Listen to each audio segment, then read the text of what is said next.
Tonight, a U.S. official confirms to NBC News that the Pentagon did not inform senior officials in the White House's National Security Council for 3 days that Defense Secretary Lloyd Austin had been hospitalized at Walter Reed Medical Center on New Year's Day.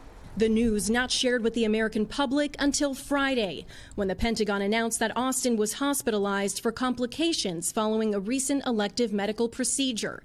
And NBC News has learned the 70-year-old Austin not just hospitalized, but also in the intensive care unit for at least 4 days, according to 2 senior administration officials.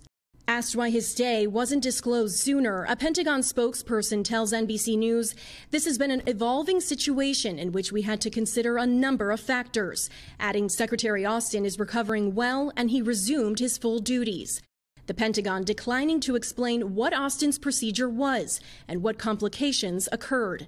The lack of information strongly criticized. When presidents have issues, the other cabinet members have issues, the public is notified. So there's no real justification. It's unacceptable. America's commitment to Israel is unwavering.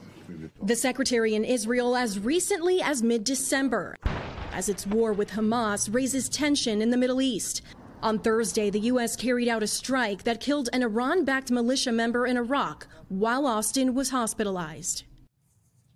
And Allie is in Delaware tonight traveling with the president. A U.S. official, Allie, just moments ago tells me that President Biden was not informed about Austin's hospitalization for 3 days either. And you're hearing from the secretary himself tonight in a statement. What's he saying?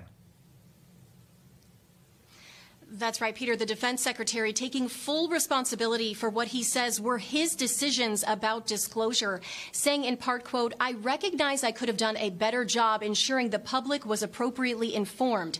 I commit to doing better." Peter? Thanks for watching. Stay updated about breaking news and top stories on the NBC News app or follow us on social media.